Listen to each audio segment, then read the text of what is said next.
Ian, does it feel like you've never been away?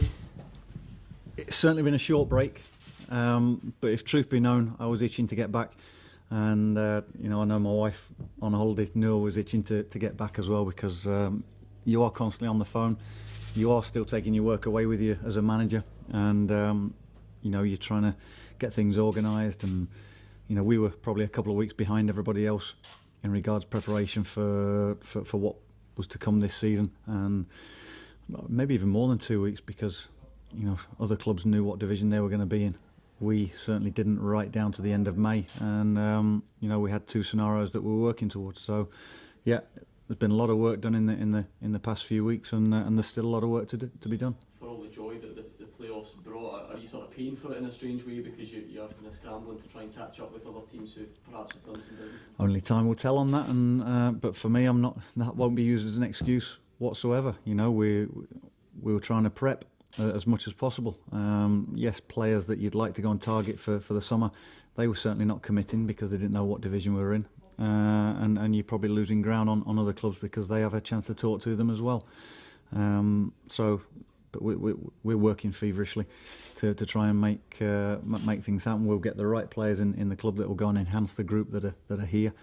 We need to go and add to the group at the moment, and we're happy and comfortable with the way it's going at the moment. A number of players have left, notably Lee Erwin, John Sutton, guys like that. You've obviously retained Lionel's services. How do you assess where you're at? Talk us through the kind of business that's been done. Well, Lee Erwin, he came in and he's come up through the ranks, and he's a shining light now for the young players that we have got, an inspiration hopefully for them to go and prove themselves in this club, to springboard onto bigger and better. I wanted to keep Lee.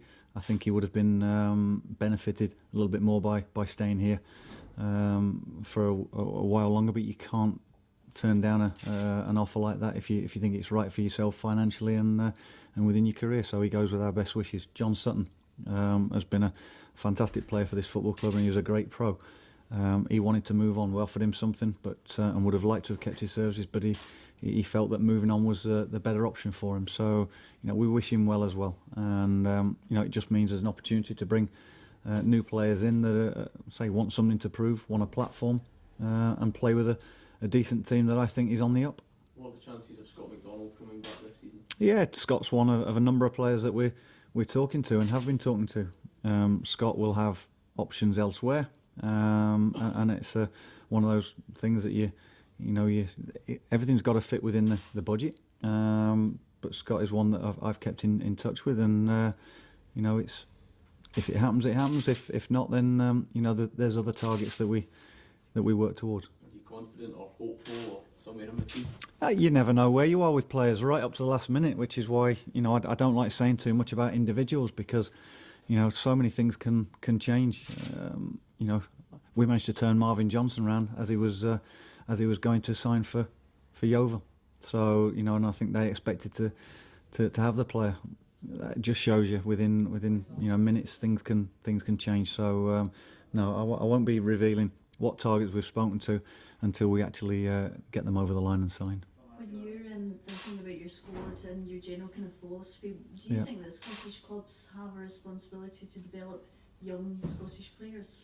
I think it's only natural. I think young players generally get a chance in the first teams up here quicker than what they do down in England. From the environment that I came from, it's certainly different. You see that under 21s players in England are maybe there for 3 or 4 years. There's a certain hunger up here from the young players. They want to be in the first team. They want to be in there yesterday. It can't come quick enough for them. And I think that's great to see a young player with that sort of attitude, as long as it's tempered in the right way. And young players will get their chances for sure. And that's our philosophy going forward as well. Yes, you have to have the experience around them to guide them, but young players generally get a step up a little bit earlier than what the counterparts down in England do. There's been a report. John Hughes has been heavily criticised by a consultant who was brought in by the SFA to try to increase the number of Scots playing in the Scottish Premiership. Okay. John has been criticised for the achievements of this past season because he did it all with players who were non-Scots. Okay. do you think that criticism is valid? I haven't seen the report on it. I wasn't aware of that he has been criticised. But you have to go and build your squad with what you think's right to fit within the budget. And if it's not a Scottish player, you think you're getting more value elsewhere, then I think that's the right of the manager and the football club as it is. On the other side, I do think it's important that you build your teams, or certainly my philosophy would be that you build your team with a certain amount of Scottish flair in there. I think it's if you've got a homegrown player, then they're taken to and helped by the supporters. Certainly they can play their part in helping a youngster come through. Certainly if he's one of their own, if he's one right from their town as well, then he'll get massive backing. So whatever the manager's philosophy is or the club's philosophy, I've not got a problem with that. But I do think that for me, a certain amount of my team will be made up of Scottish players, yeah. How much does the results from the playoff game and the performances give you a springboard for this season? It's got to give us confidence. I thought not only those playoff games, people forget, we were picking up good results in the build up to that. We went into them games with a bit of momentum as well. I tried to make that fact, but kept it quite calm because a lot of stuff was being said about Rangers and how they're going to march into the Premier League. But we managed to be the better team over the two legs. We did it with a bit of flair. We did it with a bit of style as well as hard work and grit and determination. We were organised, and hopefully people were looking at that because it was quite high profile. Players would have looked at that and thought, I want to be part of that. There's a bounce about that club. They are on the up, and hopefully we can go and show that this season. And does it make it then quite a pleasant summer after what would have been a disappointing season? Well, it made it a lot better summer than what it would have been if we'd have been relegated, for sure. And I'd have been getting phone calls from agents about different types of players, I'm sure. But this gives a real boost to go and put our philosophy in from the top division, what we want to go and do with the club, with the owners backing. Everyone within the club wants to see this club get better. Which means we have to put the right infrastructure in, and we think we're on the way to doing that. There's obviously a bit of a hangover from the playoffs with the suspensions that were handed out. What did you make of the decisions, Ainsworth's 2-match and Mosney's 2-match? Yeah, I think for me, there were unsavoury scenes. They should never be seen on a football field. Players shouldn't get involved like that, and we'll take it on the chin with the players that are still here. The authorities felt as though that was what was right after what they saw. We've worked so hard as an industry to try and make things a family orientated place to come and enjoy their entertainment. We've worked hard to keep fans so that they're not getting in any trouble. So we have to work doubly hard and take responsibility of our players on the pitch as well, and that can't be seen. So the authorities have chosen to give those bans out. And we're fully behind that. Bill Mosney thought he was unfairly treated though with his 7-match ban. What's your thoughts on that? I can't speak for Bill Mosney. He's gone and acted the way he has, and he's got to now be responsible for what he's gone and done, and I think take that on the chin. You will be without Lionel, obviously, but in the bigger picture, how pleasing is it to have him for another 2 years? Yeah, it was a big one for us. That it's somebody who certainly since I came in has performed very, very well. He's a match winner. He's a player that can give you something out of nothing. Like all players, they can have their off days, and Lionel will have his off days. We know that, but he was very, very consistent. Certainly in the last couple of months, him on one side and Marvin on the other were a fantastic spearhead and gave us great pace. Doesn't mean they're a shoe-in to play every week this season, and I want people pushing them.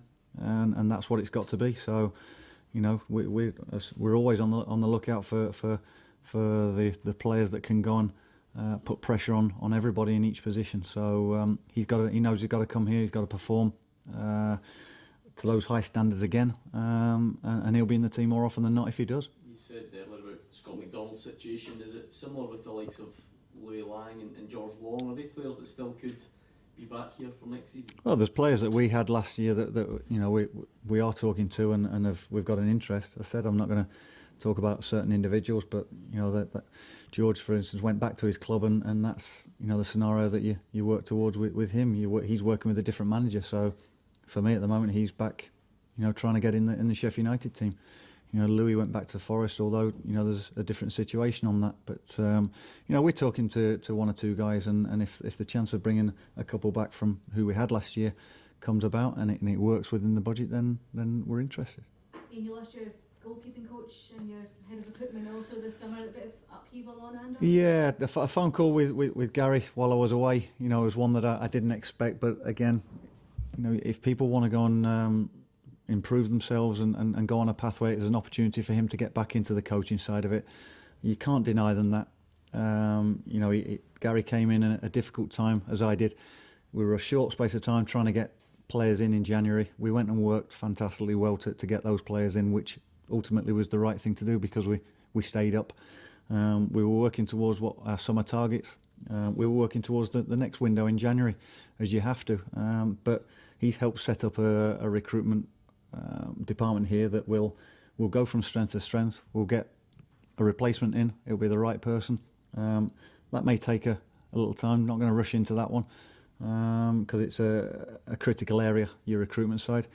So we wish him all the best on that, Gary. But and Gordon, I only found out a couple of days ago, so it's something that comes as a bit of a shock.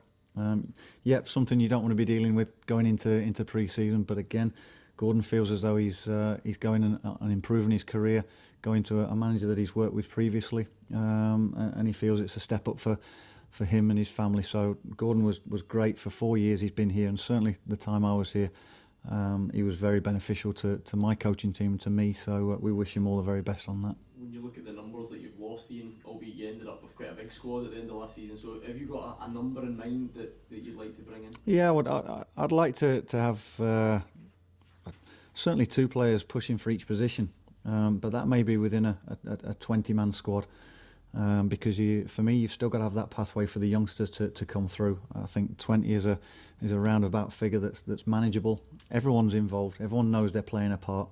You are going to pick up 1 or 2 niggles along the way, and there's got to be that pathway for young players to see that they've got a chance of getting in the first team, and there'll be that pathway for sure. So we'll be looking at around 20 pros, backed up by the academy side. What does that mean in terms of coming in then? It was about 15 or 16 went out. Do you only need to replace half of those, or where's the... We're perhaps looking at another 5 or 6 at this moment in time, and again we'll wait for the right ones. We're comfortable, we're happy where we are at the moment. There's no desperation to get somebody in. We've got 5 weeks, just over 5 weeks before we play Inverness on the 1st of August, and the people we're talking to and the targets we've gone for and are continuing to look at, it's we're comfortable where we are. There's no desperation. I think you'll see players being drip fed in, and they'll be good additions. Lionel was saying that when he was out of the team last season, he'd come and ask you for a meeting to Yeah. find out how to get back into the team. Yeah. Is that the sort of thing you would encourage, or would you rather players just No, get himself? I've got an open door policy. I'm very happy at talking to any of my players at any time. If they've got something that's on their mind, I want them to share it with me. And I think again it was proved right that Lionel did come. He had the foresight to come and see me, knock on the door, see what we were looking for him to improve on. He's gone away, he's thought about it, he's improved on it, and he's ended the season very, very strongly. So that shows you, I think, that way of managing things for the players and for them is one that certainly worked for Lionel anyway. Thank you very much.